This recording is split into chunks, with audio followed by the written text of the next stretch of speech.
A few years ago, in a quiet town near Shimla, there was a narrow lane where people avoided walking after dark. At the very end of that lane stood a small, old wooden house, locked for decades. No one lived there. The paint had peeled off, the windows were cracked, and the nameplate outside was barely visible. It read, Mr. Roy 1989. People said that sometimes, late at night, if you called the name Mr. Roy outside that house, someone would answer from inside. But no one ever stayed long enough to find out. One winter evening, a young radio journalist named Rishi arrived in that town. He was working on a show called Real or Rumor, where he investigated old legends and ghost stories. When Rishi heard about the mysterious house of Mr. Roy, he knew he had found his next episode. Locals tried to stop him. Sir, please don't go there after sunset, warned the tea stall owner. They say the one who enters that house never returns the same.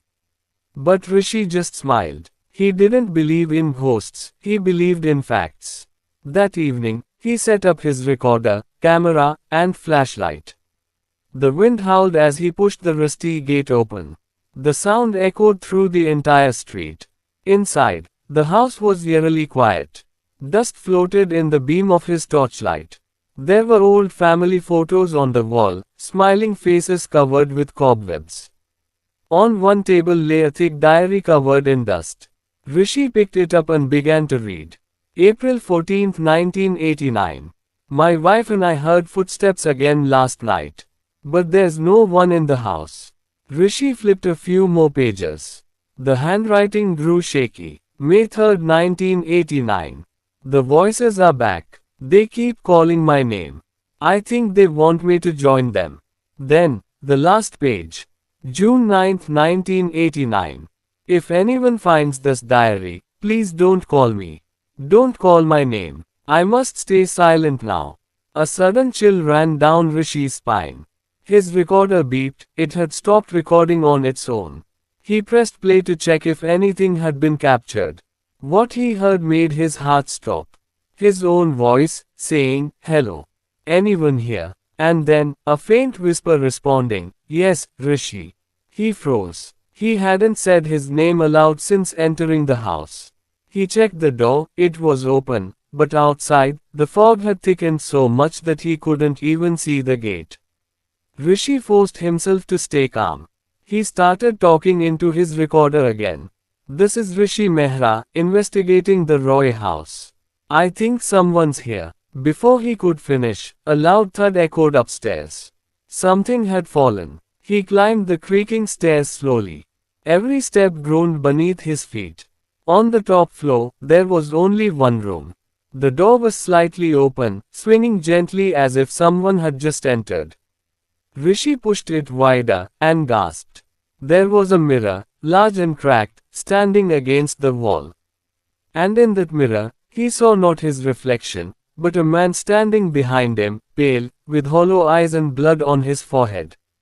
Rishi spun around. No one was there. He looked back into the mirror, the man was now smiling. Rishi stumbled backward and dropped his recorder. The voice started playing automatically. Why did you call me, Rishi? The tone was calm, too calm. Rishi ran down the stairs and out the door, but the moment he stepped outside, he realized something horrifying. The lane was gone. The entire world outside was pitch black, endless, silent. He turned around, the house door had shut on its own. The voice whispered again, you wanted a story, didn't you? Now you are one. The next morning, locals found Rishi's car parked near the gate. His equipment was there. His diary was there. But Rishi was gone. 2 days later, the radio station received a new recording by courier, no name, no sender. It was labeled, The House That Answered, Final Episode. When they played it, they heard Rishi's voice, trembling. If you ever visit that house, never call the name Mr.